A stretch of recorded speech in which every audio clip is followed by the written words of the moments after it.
Hindi man araw-araw na nakangiti, ilang beses na rin tayong humihindi. Makaingon kita, there is no perfect wife, there is no perfect husband, there is no perfect marriage. Kay tungod sa atong personalidad, tungod sa atong kinaiya. Asa ta mo balik, itugot Ginoo. Ana na siya. Ayaw ingna nga gitawag nga makita nato nga perpekto ang tanan. Diha ra sa Ginoo nato na siya makita.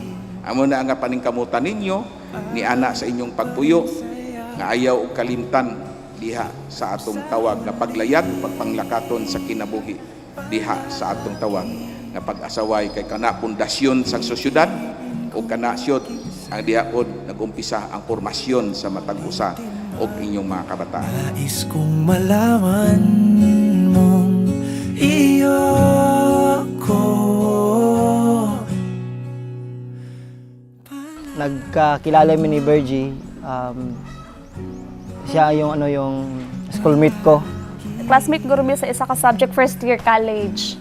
Tapos, sige, second year college pa lang, crush na daw ko niya. Kaya tungod daw sa akong pagkahilomon, sige ra daw kong tabon og panyo. Nga marag na, siya ba? Marag na na-attract siya. So, akong first impression siya, since na siya, mura siya garing simple nga babae. And aring hilomon.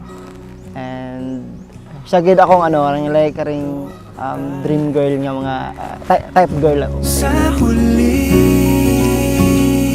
palagi babalik pa rin sa yakap mo, hanggang sa huli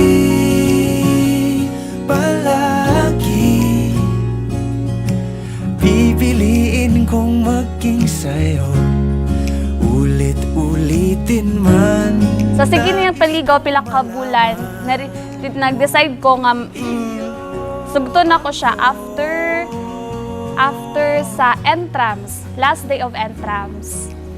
Anya, nag-pray na ko sa God nga, kay Papa God nga, kung unsa man akong desisyon, kaya after this entrams, tani, di ko magsisi, o maging happy ko.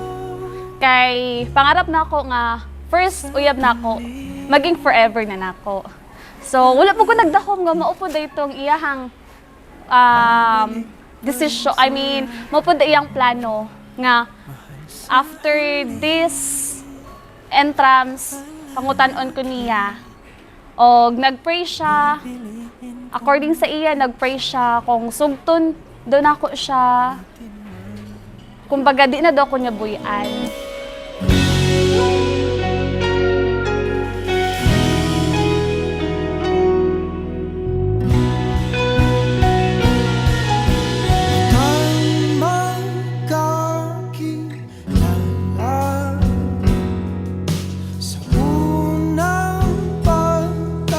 Hopefully na ang relasyon is magdugay gid until death do us part gid na. And ginadream gid ako nga among family is mahimo siyang maayo. Kauban sa akong mga anak soon. Og siya kauban. Para kay Virgie Ann, ako ma-promise siya is hantod may kinabuhi pa ko and may kusog pa. Ako siyang ampingan, higugmaon, hantod sa akong ginabuhi or hantod sa katapusan.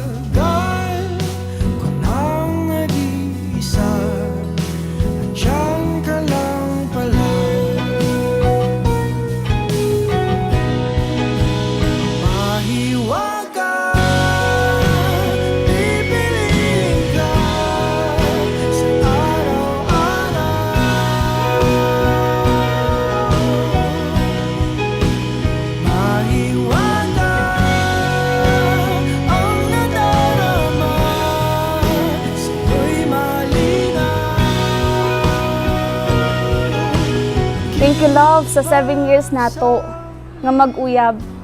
Proud imong family, og very proud ka sa tanan nga ako imong uyab. Thank you sa grabe nga pag-love sa ako. Thank you, love, sa paghulat nimo sa 5 years pa lang nato, gusto nako nimo pakaslan, pero hulat gud nimo kung gi-respect nimo akong desisyon.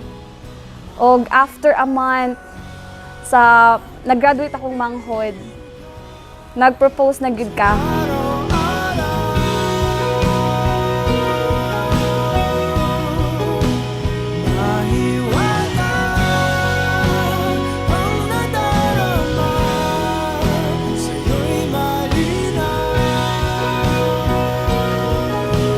Og ready na ko nga makauban ka hangtod sa atong kamatayon. Promise na ko higugmaon ta ka. Suportahan at aalagaan hangtod sa akong makaya. Salamat sa 7 years og karon magiging forever na. Promise na ko sa mga problema nga moabot, tabangan og sabayan nga ma-solve ni ana. Kay kabulta sa sige nimong ingon nga naatay Ginoo, salig lang gyud ta. Love, kabalo jud ka nga giampo nako sa Ginoo nga magka-partner nga naa sa akong tapad always, sa kasiyahan man o kalungkutan. Ug mao to nga ikaw iyang gihatag para nako. Thank you, Lord. Og I love you so much, my Lord.